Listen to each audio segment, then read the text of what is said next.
Narayanapura Vasco bus ಸೇವೆ ಬಂದ್ಗೆ ಪ್ರಯಾಣಿಕರ ಆಕ್ರೋಶ.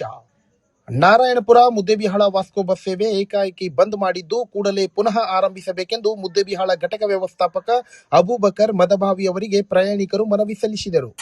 ಶುಕ್ರವಾರ ಈಶಾನ್ಯ ರಸ್ತೆ ಸಾರಿಗೆ ಸಂಸ್ಥೆ ಮುದ್ದೇಬಿಹಾಳ ಘಟಕದಲ್ಲಿ ಮನವಿ ಸಲ್ಲಿಸಿದ ಪ್ರಯಾಣಿಕರು ನಾರಾಯಣಪುರದಿಂದ ಮುದ್ದೇಬಿಹಾಳ ಮಾರ್ಗವಾಗಿ ಗೋವಾಗೆ ಹೋಗುವ ಬಸ್ ಘಟಕ ವ್ಯವಸ್ಥಾಪಕರು ಬಸ್ ಸೇವಾ ವೇಳೆಯಲ್ಲಿ ಏಕಾಏಕಿ ಬದಲಾವಣೆ ಮಾಡಿರುತ್ತಾರೆ. ಇದರಿಂದ ಸಾರ್ವಜನಿಕರಿಗೆ ತಿಳಿಯುವುದಿಲ್ಲ. ಅಲ್ಲದೆ ಒಂದೊಂದು ದಿನ ಗೋವಾಗೆ ಹೋಗುವ ಬಸ್ ಸೇವೆ ಕಡಿತ ಮಾಡುತ್ತಾರೆ. ಇದರಿಂದ ಸಾರ್ವಜನಿಕರು ದಿನಂಪ್ರತಿ ತೊಂದರೆ ಅನುಭವಿಸುತ್ತಿದ್ದಾರೆ ಎಂದು ದೂರಲಾಗಿದೆ. ಈ ಮೊದಲು ನಾರಾಯಣಪುರದಿಂದ ಮುದ್ದೇಬಿಹಾಳ ಮಾರ್ಗವಾಗಿ ಗೋವಾಗೆ ಹೋಗುವ ಬಸ್ ಲಾಭದಾಯಕವಾಗಿತ್ತು. ಏಕಾಏಕಿಯಾಗಿ ಬಸ್ ಸೇವೆ 5 ಗಂಟೆಗೆ ಇರುವುದನ್ನು 7 ಗಂಟೆಗೆ, 8 ಗಂಟೆ ಬಿಡುವ ಬಸ್ ಅನ್ನು 9 ಗಂಟೆಗೆ ಬಿಡುವುದು. ಈ ರೀತಿ ಮಾಡುವುದರಿಂದ ಪ್ರಯಾಣಿಕರಿಗೆ ಗೊತ್ತಾಗದೆ ಅನಿವಾರ್ಯವಾಗಿ ಬೇರೆ ಘಟಕದ ಬಸ್ಗೆ ಮೋರೆ ಹೋಗುವ ಸನ್ನಿವೇಶಗಳು ಎದುರಾಗಿವೆ. ತಾಲೂಕಿನಲ್ಲಿ ವಿವಿಧ ಗ್ರಾಮಗಳ ಬಡವರು ತಮ್ಮ ಆರ್ಥಿಕತೆಯನ್ನು ಸುಧಾರಿಸಲು ಹಾಗೂ ಬದುಕು ಕಟ್ಟಿಕೊಳ್ಳಲು ಗೋವಾಗೆ ಹೋಗುತ್ತಿದ್ದಾರೆ. ಈ ಬಸ್ ಏಕಾಏಕಿ ಬಂದ್ ಮಾಡಿರುವುದರಿಂದ ಅದೆಷ್ಟೋ ಸಂದರ್ಭಗಳಲ್ಲಿ ಹಿರಿಯ ಜೀವಿಗಳು ಬಸ್ ನಿಲ್ದಾಣದಲ್ಲಿ ಉಳಿದ ಸನ್ನಿವೇಶಗಳು ಎದುರಾಗಿದೆ.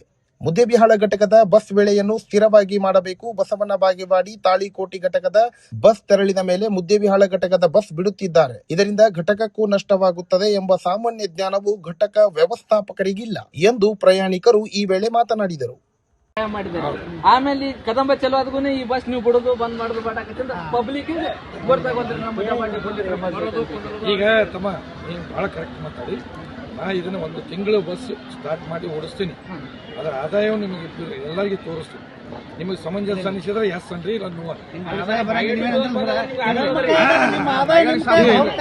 ಇದು ಪಾಯಿಂಟ್ ಅಲ್ ಸರ. ನೀವು ಲೆಟರ್ ಹಾಕಿನಂದ್ರಲ್ಲ, ಆ ಲೆಟರ್ ಇಸ್ಕೋರಿ.